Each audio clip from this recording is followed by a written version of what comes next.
Waalaikumsalam warahmatullahi wabarakatuh. Ketemu lagi dengan lanjutan materi dari mata kuliah eh, jaringan telekomunikasi. Nah, materi kita hari ini adalah NGN. Biasa disebut dengan NGN atau Next Generation Network. Jadi apa itu NGN? Jadi sebenarnya kalau secara teori ya atau pada awalnya ya, jadi NGN itu dirancang untuk memenuhi kebutuhan infrastruktur abad ke-21. Jadi sebelum tahun 2000 lah ya, sebelum tahun 2000 orang sudah mulai memikirkan NGN. Pada waktu itu telekomunikasi sudah ada tapi bersifat TDM atau time division multiplexing. Jadi kalau kalian bayangkan ini seperti sistemnya telekomunikasi yang konvensional atau masih tradisional atau generasi awal atau PSTN, Public Switch Telephone Network ya. Kita pernah bahas sistem multiplexingnya adalah time division multiplexing. Nah, dia dikatakan NGN ketika dia sudah bersifat paket-paket dan memiliki QoS yang terkontrol atau terjaga. Nah, NGN mampu mengelola dan membawa berbagai macam traffic sesuai dengan kebutuhan customer yang terus berkembang. Jadi itu yang diharapkan dari NGN. Dia dianggap bahwa dia harus bisa membawa bagaimanapun platformnya atau berbagai macam traffic yang ada dalam telekomunikasi. Nah, pertanyaannya adalah memangnya kenapa begitu ya? Jadi kalau misalkan ya kita lihat definisi yang lain dari ATUT ya konsorsium telekomunikasi, dia memberikan rekomendasi di dalam Y2001 a packet based network. Jadi kata kuncinya NGN packet based network. Kemudian dia bisa menggunakan to provide services and make use of multiple broadband ya.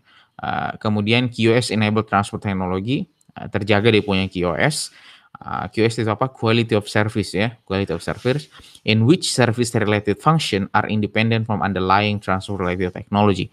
Jadi dia tidak bergantung sama transportnya, terserah mau bentuk transportnya bagaimana. Jadi dia independen. Nah, it enables unfiltered access for user network and competing services providers of their choices. Jadi memang, nah waktu itu ya kalau kita bicara sejarahnya waktu itu telekomunikasi itu kan masih standar ya, hanya telepon biasa misalkan ada juga seluler, seluler juga platformnya sendiri, kemudian orang mengenal internet, setelah itu orang berpikir bagaimana caranya internet kita bisa gunakan untuk komunikasi, akhirnya muncullah yang namanya VoIP. Artinya kan di zaman-zaman itu ya atau di kurun waktu tersebut, eee, kita melihat ada banyak platform teknologi sebenarnya, sudah ada beberapa pilihan teknologi, namun dia belum menyatu dengan satu yang lainnya. Nah, dibuatlah sistem NGN ini sebagai rekomendasi kita bisa menggabungkan semuanya, begitu. Kita bisa menggabungkan semuanya dalam artian konektivitas antara satu platform dengan platform yang lain itu bisa kita lakukan. Terserah dia mau pakai apa, nanti bisa akan terhubung, seperti itu. Itu sebenarnya yang jadi ide dari, NGN. Nah, untuk itu bisa dilakukan ya, untuk itu bisa dilakukan maka dibuatlah beberapa syarat atau kondisi, tertentu. Misalkan dia harus dibuat dengan paket base transfer. Nah, makanya di sini di rekomendasi ini, NGN didefinisikan karakter dasarnya adalah paket base transfer. Jadi kalau misalkan ada beberapa platform yang dia belum paket base, mau tidak mau dia harus di-convert terlebih dahulu ke paket base. Kemudian ada fungsi kontrol yang berbeda ya, call session kita pernah bahas tentang ini, open interface ya terserah dia platformnya apa, hardware-nya apa, tidak masalah. Aplikasi beragam gitu ya, kalau misalnya kita hadapi hari ini ya aplikasi yang kita hadapi kan banyak ya, di handphone kita ada beberapa aplikasi. Artinya apa ya, ini kan tahun 2000 ya. Nah, sebenarnya yang kita laksanakan atau yang kita alami hari ini itu sudah masuk sebagai NGN sebenarnya. Jadi kalau dulu orang merekomendasikan, yang kita alami sekarang itu justru kita sedang melalui yang namanya generasi NGN. Karena ya, banyak sekali platform yang kita hadapi hari ini begitu, banyak platform yang kita gunakan, mau dari telepon tradisional, mau dari seluler, VoIP, di handphone kita aja ya kalau kita pikir-pikir kita bisa telepon biasa, kita pakai VoIP, VoIP pun banyak macamnya sebenarnya ya. Ada yang bisa video call, Zoom, Skype, ada yang Google Meet, ada yang hanya bisa voice, WhatsApp call dan lain sebagainya. Artinya platform itu sudah beragam. Artinya kita sedang menjalani sebenarnya yang namanya NGN itu. Kemudian broadband end-to-end QoS ya, terjaga dia punya QoS bukan antar network bahkan sampai ke user dengan user. Kemudian interworking dengan jaringan tradisional. Nah, jadi Bagaimanapun ya berkembangnya platform yang baru di dalam telekomunikasi, hadirnya teknologi baru dalam telekomunikasi, dia harus tetap bisa terhubung dengan jaringan tradisional ya, karena, apa namanya, kalau misalkan dia tidak terhubung dengan jaringan tradisional akan menyulitkan orang-orang yang, masih infrastrukturnya tradisional, kita tidak bisa connect ke mereka. Mobility ini terjawab di seluler ya, memungkinkan setiap user itu bisa berpindah gampang, kita pindah ke negara maupun masih bisa tetap connect begitu ya, tanpa perlu mengganti SIM card dan sebagainya. Akses tak terbatas pada service provider yang berbeda ya. Sekarang kan opsi kita banyak tuh ya. Identifikasi yang beragam, karakteristik yang sama dirasakan oleh setiap user terhadap service yang sama. Jadi QoS-nya betul-betul terjaga tuh. Sehingga apapun platform yang digunakan oleh user begitu ya, maka dia akan memiliki konektivitas yang sama. Kemudian konvergen antara fix dan mobile, ya sekarang ya tidak masalah ya kita mau telepon dari telepon rumah ke seluler, dari seluler ke telepon rumah itu tidak masalah. Independen dengan teknologi transport ya. Jadi apapun medianya dia tidak masalah gitu. Kadang-kadang kita pakai wireless, kadang-kadang kita pakai internet ya, WiFi, kadang-kadang kita pakai FTTH, itu tidak masalah ya. Beragam teknologi last mile memenuhi requirement regulator. Fokus terhadap komunikasi darurat, security, privacy dan lain-lain. Ya ini jadi concern kalau kalau bicara regulator itu berarti kita bicaranya pemerintah. Kalau pemerintah tugasnya dia apa? Menjaga data, membuat regulasi penggunaan spektrum, membuat regulasi bagaimana apa namanya interkoneksi antara satu jaringan dengan jaringan yang lain, memastikan memenuhi standar security dan semacamnya. Ya, jadi ini karakteristik dasar dari NGN ketika dia pertama kali dideklarasikan di tahun 2000 begitu. Nah, secara garis besar ya inilah gambarnya. Jadi di sini dikatakan dia sebagai NGN ketika semua platform teknologi ini apapun macamnya itu bisa terhubung antara satu dengan yang lainnya. Ada yang pakai SIP phone ya, voice over IP ya. Kemudian apa namanya sentralnya semua pakai soft switch ya, bukan lagi pakai apa namanya circuit switch. Kenapa pakai soft switch? Kan paket base ya, karena paket base. Kemudian PSTN, public switch telephone network. Kemudian kalau kalian perhatikan di sini ya, ini kan MSC BSC, ini kan mobile phone ya, ini kan mobile phone. Jadi semua platform ini ya, terus SS7 ya, ini kan apa namanya, signaling generasi lama ya, tapi masih tetap ada. Nah prinsipnya adalah semua yang ada di sini itu paket base dan semua yang ada di sini bisa saling terkoneksi dengan satu yang lainnya, meskipun teknologi yang mereka punya itu berbeda-beda. Jadi prinsipnya di sana sebenarnya NGN itu, ya. Oke, nah kalau misalkan dibagi ya, supaya antar generasi itu bisa connect nih, banyak macamnya begitu, maka dia harus membagi dia punya interface atau arsitekturnya lah, datanya itu harus dibagi. Nah, disebutlah dengan transport plane ya, kemudian control plane, kemudian application plane. Jadi mungkin kalau ada yang ingat nanti kita bahas di OSI layer, itu pembagian-pembagian datanya itu seperti apa. Kan ini banyak platform nih. Nah, nanti kita harus sepakat di satu paket yang sama antara satu platform dan platform yang lain. Nah, itulah yang disebut dengan NGN plans. Nah, jadi layernya apa saja? Pertama, transportnya ya berdasarkan protokol. Kalau control plane-nya, service-nya bagaimana kita kontrol dan yang kedua, value edit-nya apa? Nilai tambahnya apa di situ? Nah, di sini kalau misalkan dibahas satu persatu, aplikasi plan, ketetapan layanan, menyediakan kontrol untuk mengerjakan layanan, apapun aplikasinya tuh. Control plane, menetapkan atau pembubaran koneksi, disebut juga dengan signaling, ya. Nah, signalingnya kan macam-macam tuh. Ada yang di VoIP, kemudian ada yang di mana namanya, ada yang PSTN begitu. Nah, ketika mereka dari platform masing-masing supaya bisa saling terhubung, otomatis mereka harus menyepakati nanti menggunakan control plane apa ya. Kemudian transport plane, pengangkutan medianya ya, suara kah, ya, pesan kah, video kah, ini semua di situ tuh.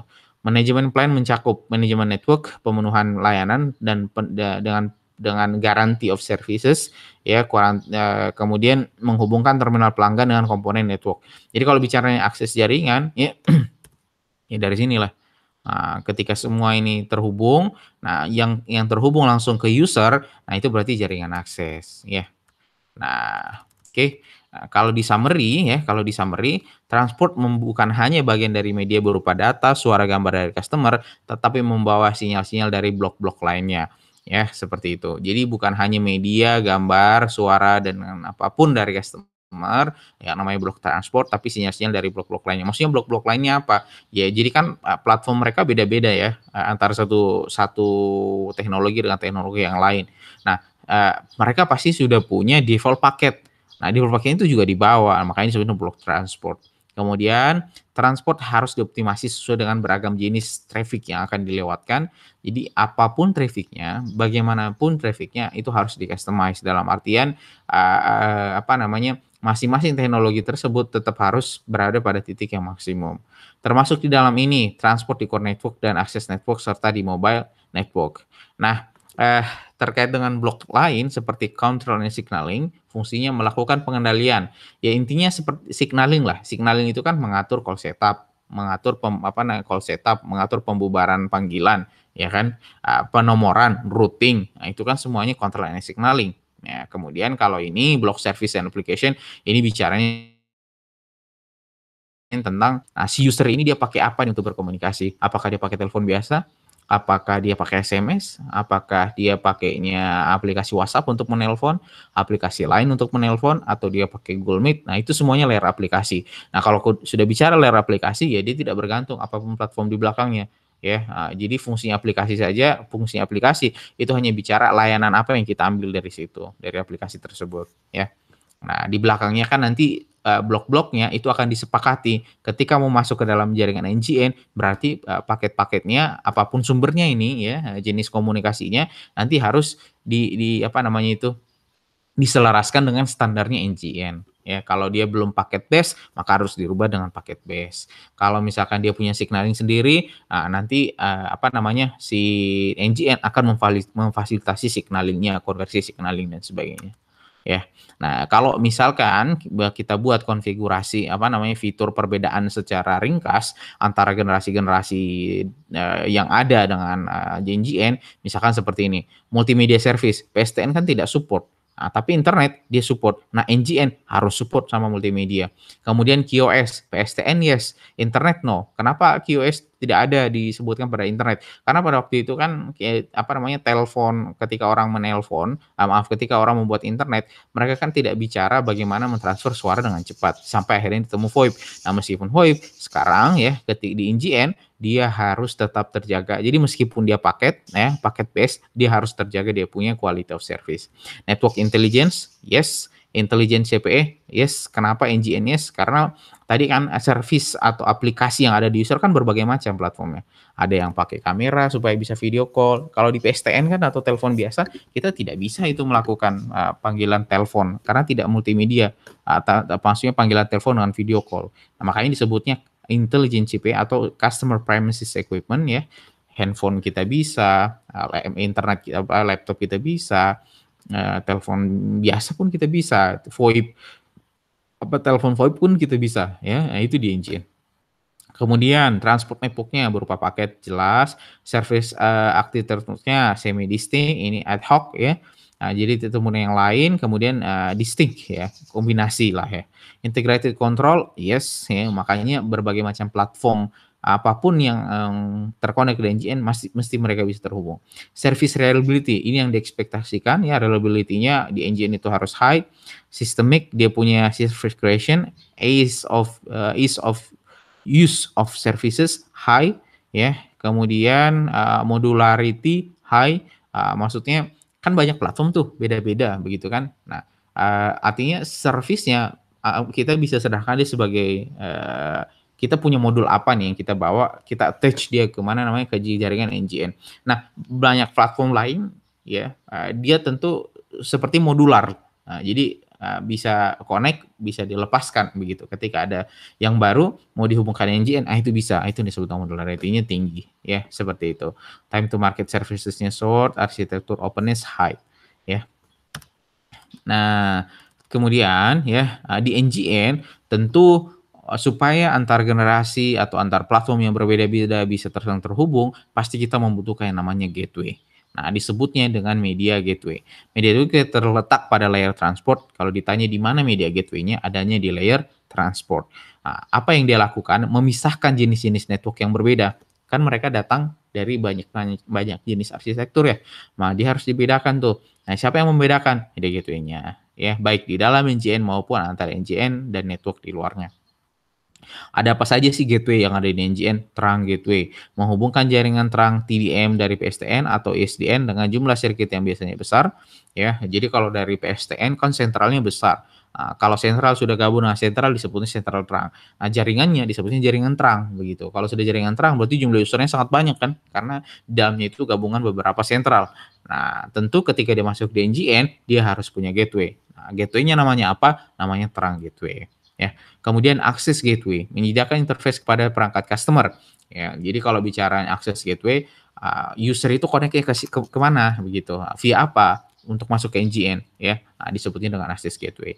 Kemudian residential gateway, jaringan paket dengan jaringan analog yang terhubung ke pelanggan. Jadi kan standar NGN kan dia harus paket batch. Sedangkan di beberapa perangkat pelanggan dia punya jaringan masih jaringan analog. Nah, tentu harus ada yang menjadi jembatan antara analog ke digital ini, ya, atau paket dari yang paket menjadi analog.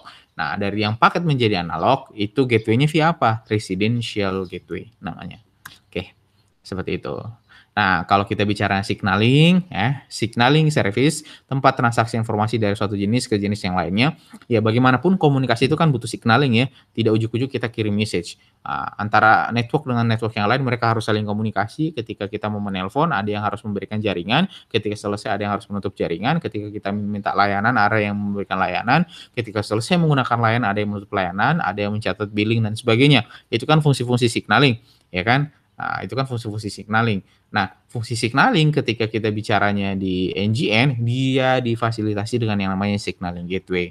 Ya, signaling gateway menerjemahkan sinyal dari SIP atau H323 ini di mana?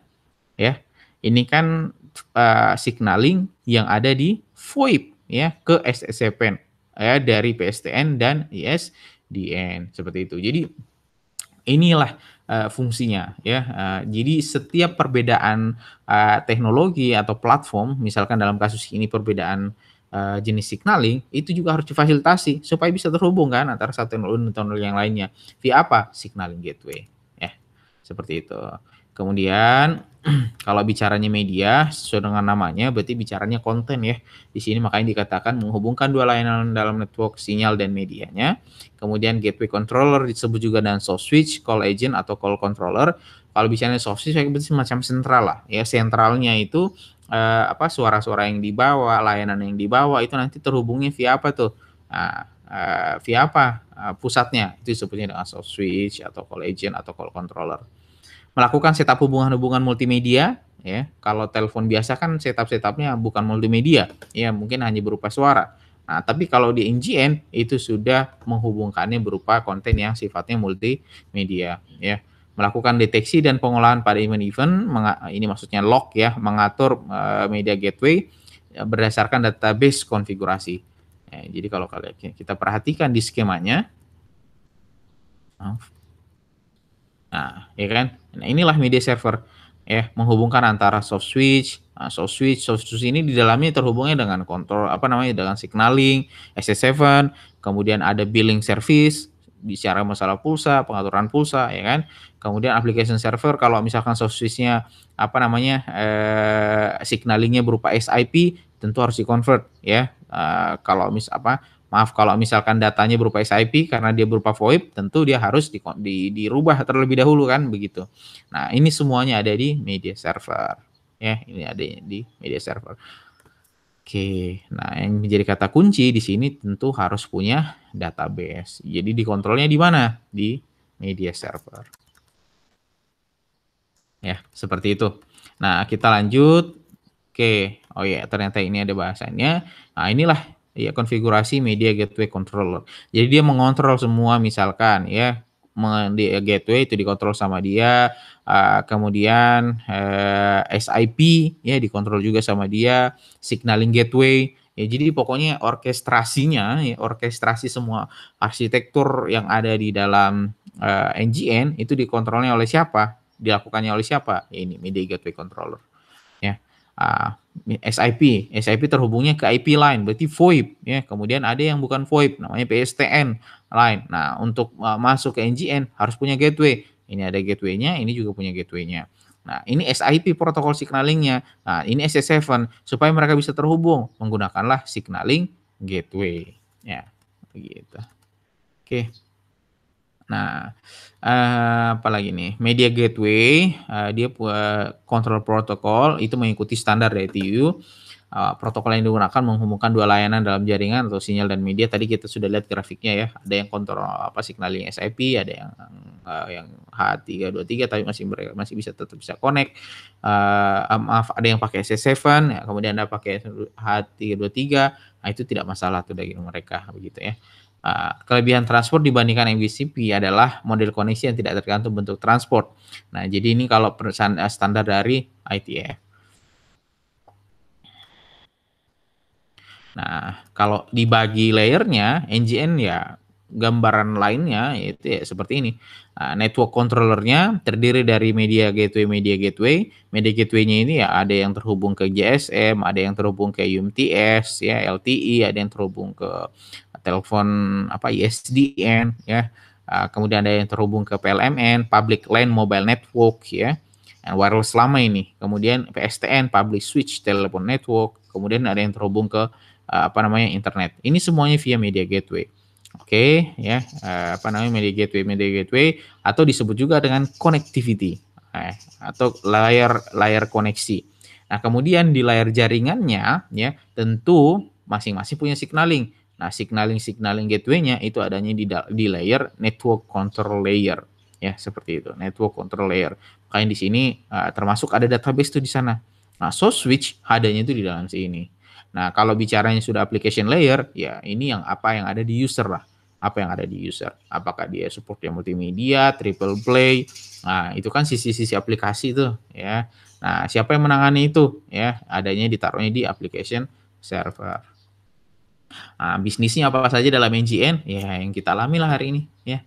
Yang kita sedang dulu mereka mungkin berpikir nih, orang tua yang hadir dalam memberikan pikiran mereka terkait dengan nanti generasi masa depan jaringan seperti apa ya, begitu ya. Nah, kita sudah mengalami itu, jadi kita tidak berpikir itu lagi, ya, karena kita sudah mengalami. Di rumah kita bisa pakai WiFi, saya nelpon pakai WhatsApp dari seluler, kemudian diterima oleh WhatsApp dari yang lain, itu tidak masalah gitu ya. Jadi itulah NGN. Nah, bisnisnya apa saja? Ya, ada banyak macamnya. Kita lihat hari inilah, orang advertising, VoIP, ya, education, apalagi sekarang musim pandemi kan, semuanya hubungan utamanya itu pasti dengan internet, ya, dengan internet. Oke. Nah, kita lanjut. Ini menjadi salah satu yang ada di seluler itu ada LTE, ya. LTE itu apa?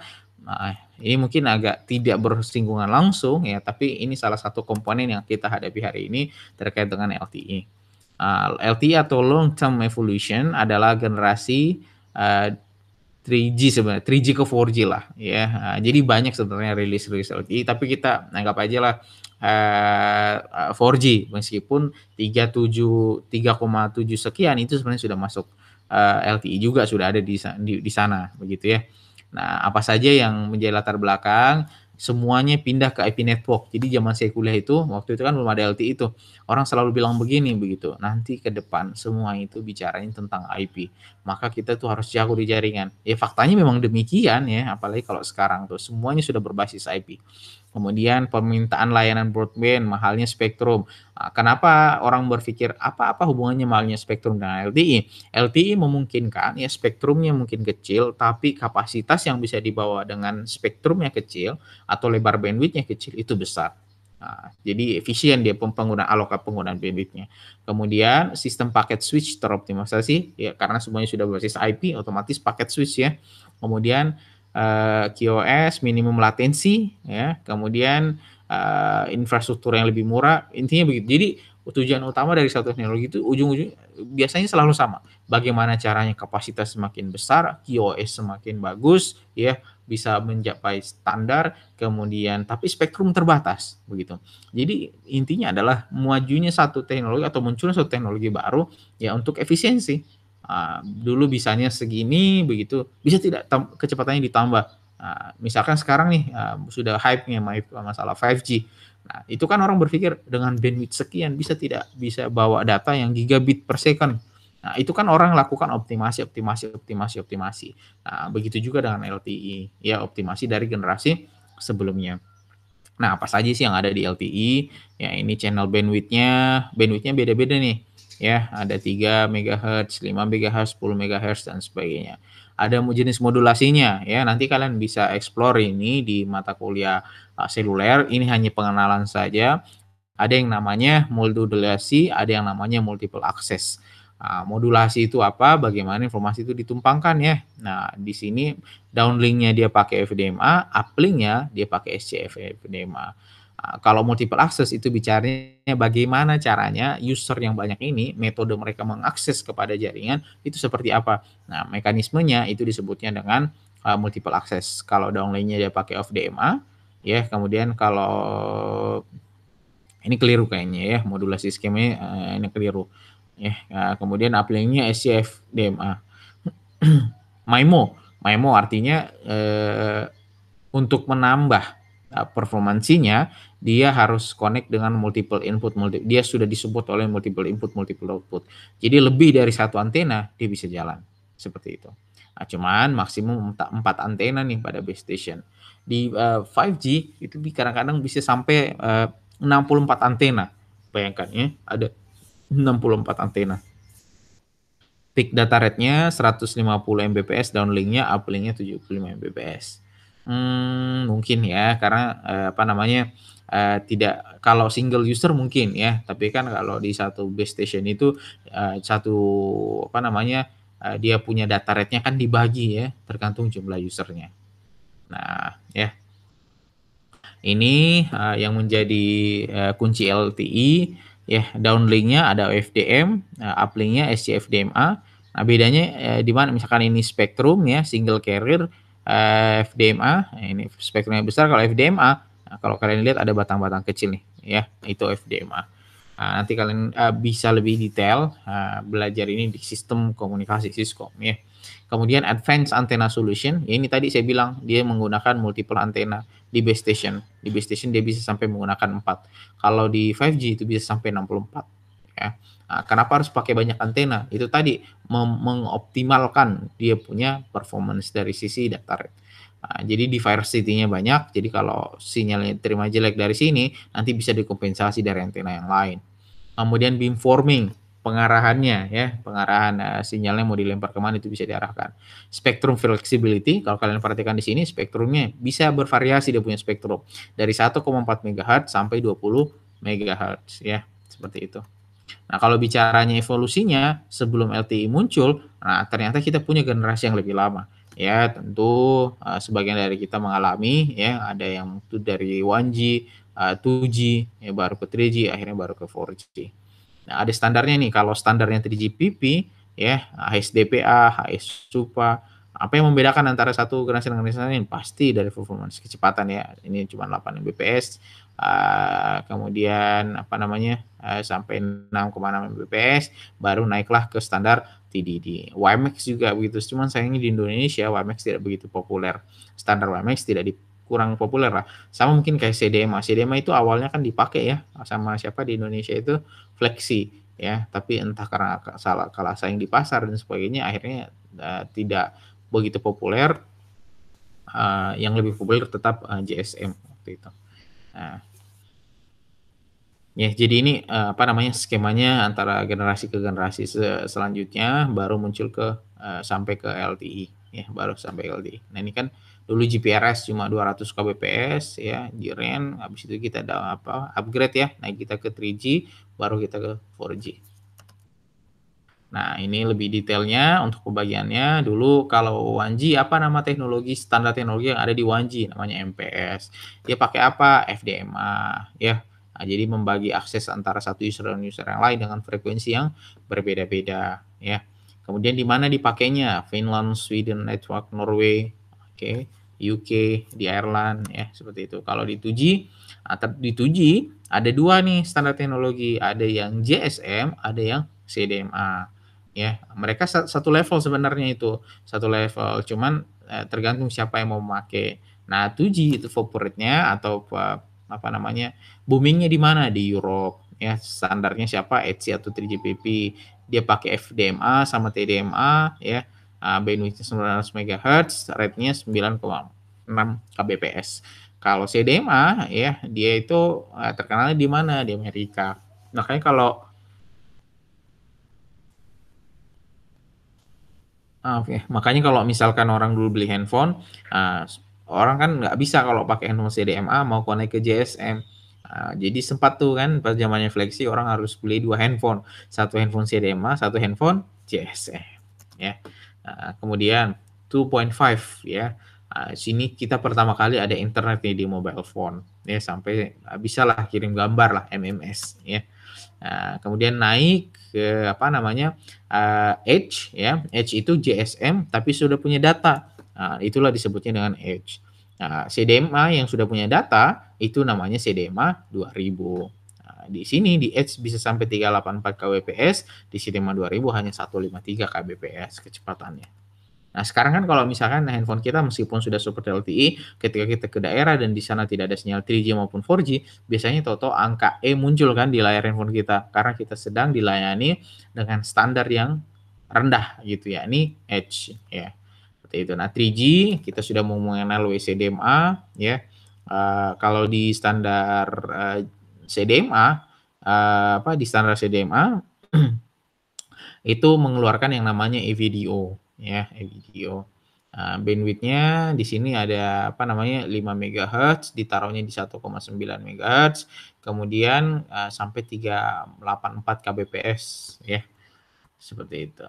Nah, HSPA, HSDPA di standar ya, CDMA itu muncul lagi revisi dari video, namanya revisi A.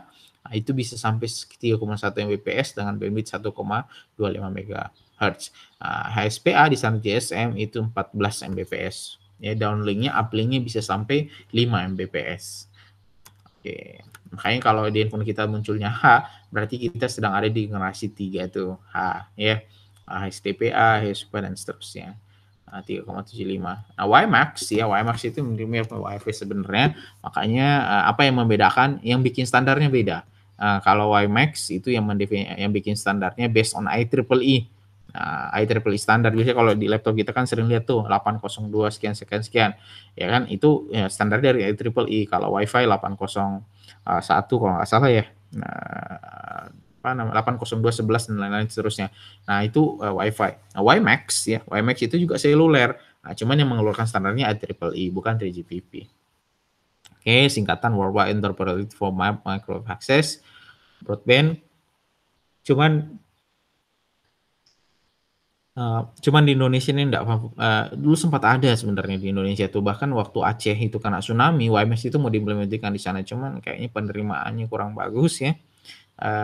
Entah dari sisi user-nya ya atau bagaimana, akhirnya tidak jadi di-expand ini WiMAX ini. Oke. WiMAX yang 0 yang .16 one of several terrestrial wireless access under development ya. Waktu itu. Ya,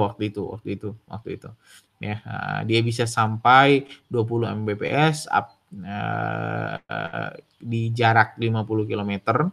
Kemudian bisa 3 Mbps sampai 16 Mbps untuk standar 16E ya. Cuman kita agak cenderung agak susah mengikuti WiMAX ya karena dia tidak populer di Indonesia.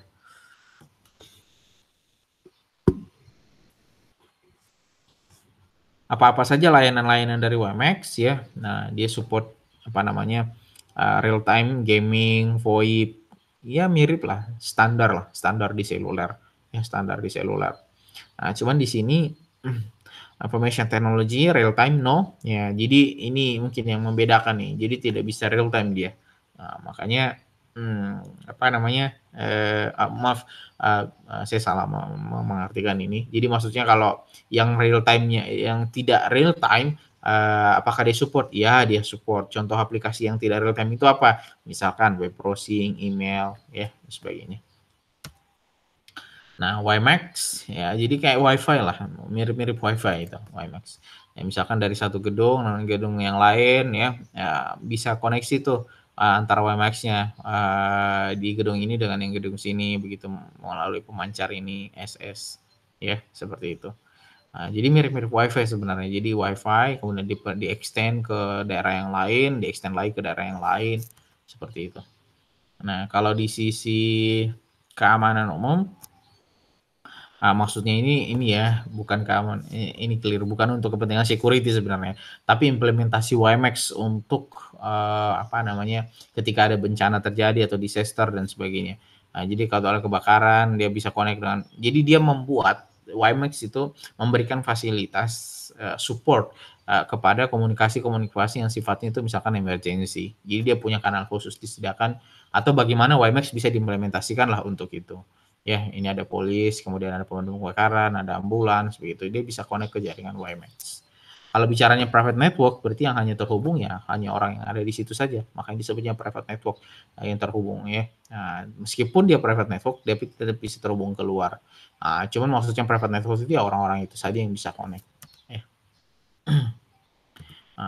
Ini private network. Ini beberapa use case sih ya, use case dari WiMAX. Oke. Nah, kemudian muncullah 3GPP.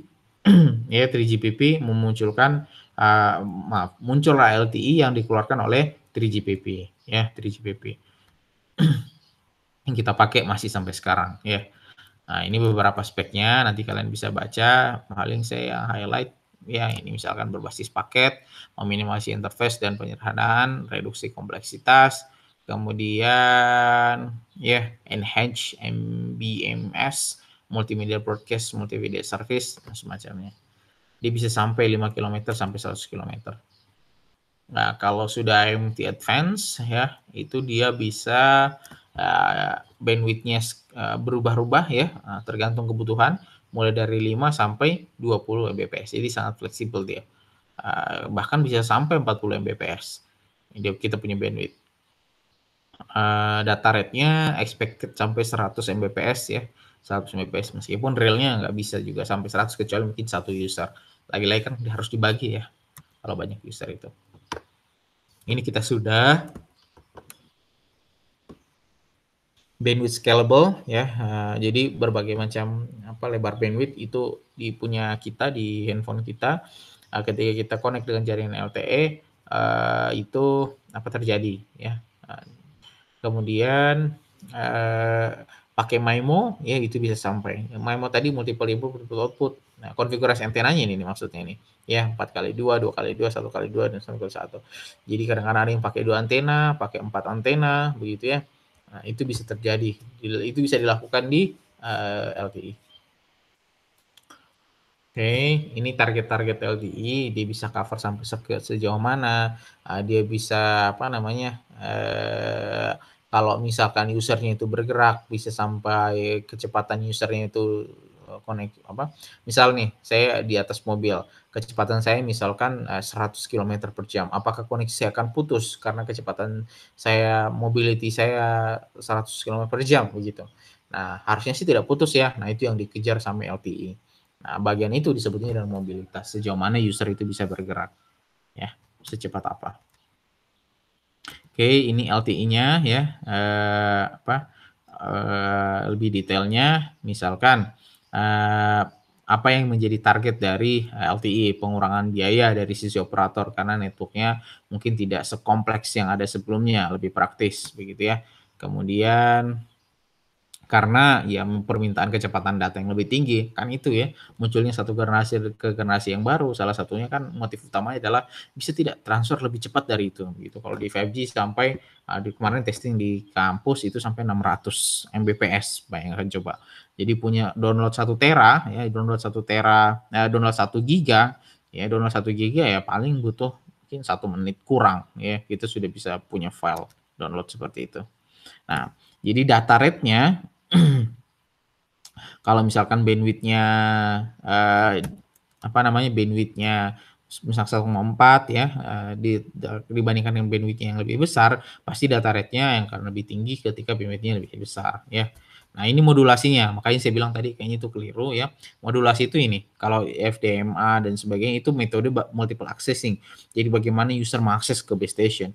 Nah, tapi modulasinya, proses pengembangan informasinya itu banyak platformnya. Ada QPSK, 16 QAM, sampai 64 QAM. Nah, antenanya support ya 2 kali 2, 4 kali 4. Nah, ini kalau bicara dari spesifikasi perangkat ya, dia bisa untuk protokol arsitekturnya dia support VoIP atau VoLTE. Jadi Voice over LTE. Jadi yang ada di GSM metode pemanggilan suaranya ya ketika kita melakukan panggilan suara itu mekanismenya beda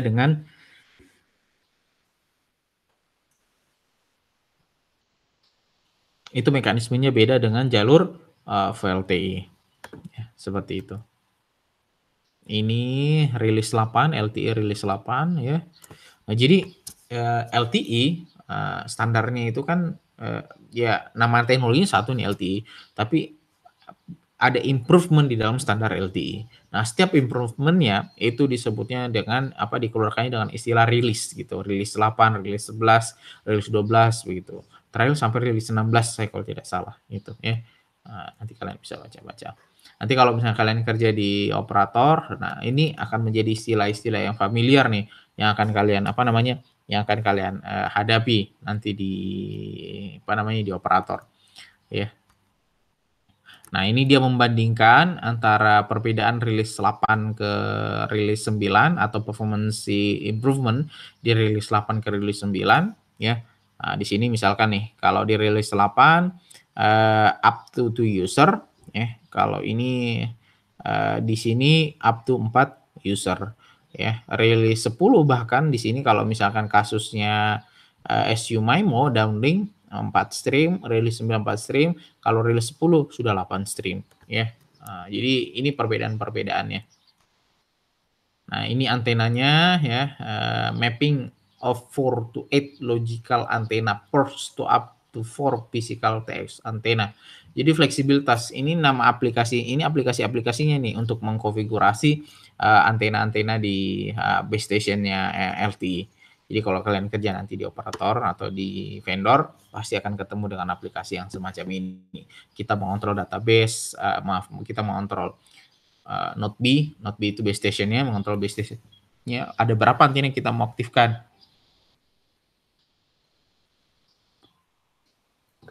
Itu semua bisa dilakukan nanti. Nah, terkait dengan kebutuhan PWS ya, Public Warning System, nanti misalkan ada kebakaran dan sebagainya, nah ini contoh implementasinya. Jadi ada alert gateway-nya nanti terhubung ke base station. Base station-nya nanti terhubung ke handphone user. Ini adanya di mana? Di rilis 9-nya LTE gitu. Ini rilis 10-nya ya. Ini rilis 10-nya, apa saja yang terjadi di sana ya, ada carrier aggregation enhancement, receiver relay, ya ini istilah-istilah yang apa namanya masuk ke dalam standar ya, teknis standar. Oke. Nah, nanti ya apa namanya? Nanti di bukan nanti, sekarang malah ya sudah muncul 5G, apa yang berbeda? Nih, ada yang disebut dengan network slicing. Jadi kalau misalkan kalian lagi TA, lagi PA, nah itu tema-tema ini lagi rame nih. Di sini misalkan SDN, ini tema yang lagi rame. Kemudian kalau di 4G sebutnya MIMO, kalau di 5G itu disebutnya dengan Massive MIMO. Kenapa disebut masif ya? Tadi mungkin MIMO cuma 2 kali 2, 4 kali 2. Kalau di 5G itu bisa sampai 64. Ya, yang kemarin yang punyanya Telkomsel yang di testing di kampus 5G itu 64 dia punya tema. Millimeter wave ya. Millimeter wave itu koneksi di puluhan gigahertz gitu. Kalau spektrum kita sekarang kan 1,8 gigahertz, 900 megahertz, kemudian 2,1 gigahertz gitu ya.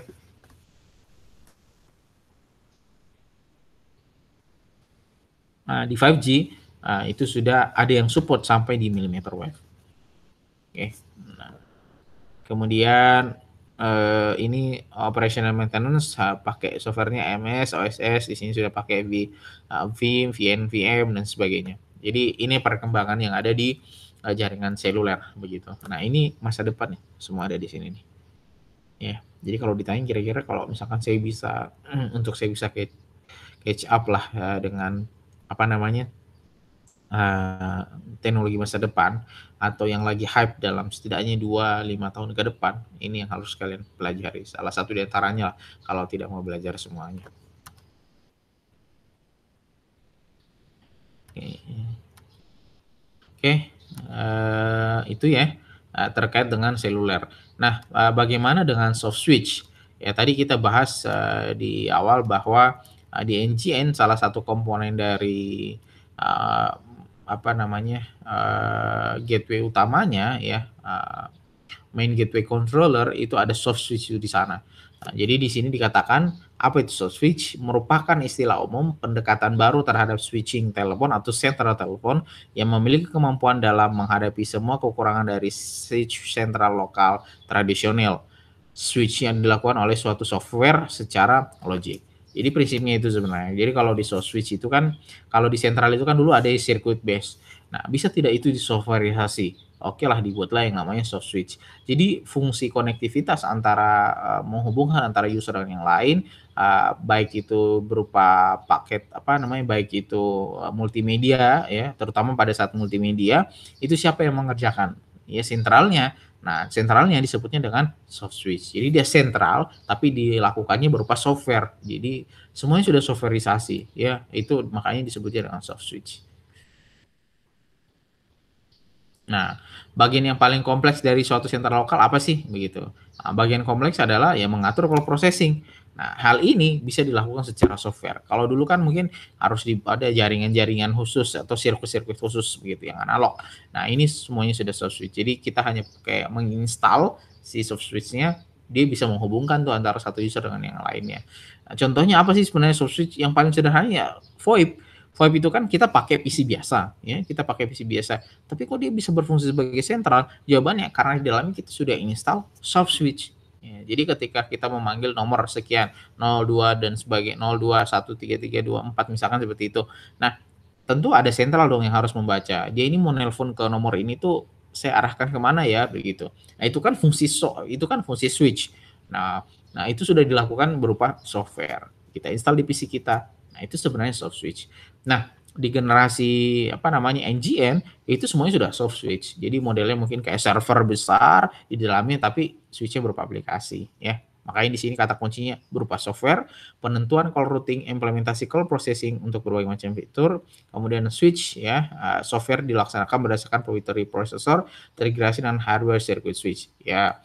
Kemudian sentral lokal ya karena di sentral lokal tidak mampu menangani paket VoIP traffic gitu, mau tidak mau kita harus migrasi ke jaringan voice over IP. Nah, kalau sudah pakai voice over IP, sentralnya harus berubah ya, dia harus pindah ke soft switch. Oke, itu pengenalan ya. Jadi apa namanya, kalau bicaranya NGN ya, prinsipnya adalah paket base, dia bisa menghubungkan berbagai macam platform dengan platform yang lain. Nah, kalau hari ini di NGN kita, ya kita banyak yang terhubung misalkan service yang paling sering diterima oleh orang, ya yang mobile phone, apa namanya, seluler, ya kebanyakan LTE. Nah, tentu sentralnya ya, bukan lagi modem macam sentral tradisional, dia pasti berupa software atau yang kita sebut soft switch. Kenapa seperti itu? Karena ya tadi, kita memiliki sekarang di NGN itu user berbagai macam platform dia punya, user teknologinya beragam-ragam, ya kan. Ada yang pakai apa, IndiHome, ada yang pakai mobile phone, ada yang pakai satellite dan lain seterusnya. Nah, tentu ini harus semuanya saling terhubung ya, tentu standar konektivitasnya untuk memudahkan pakailah disebutnya soft switch. Jadi memudahkan untuk apa namanya, pemindahan antara satu generasi, platform teknologi ke generasi, yang lain atau konversi dari satu platform ke platform yang lainnya. Jadi apapun macamnya, itu nanti bisa di-handle semuanya sama si sentral utama itu soft switch-nya. Oke, seperti itu mungkin yang bisa saya sampaikan untuk materi ke-6 ya, di perkuliahan jaringan telekomunikasi. Saya akhiri, assalamualaikum warahmatullahi wabarakatuh.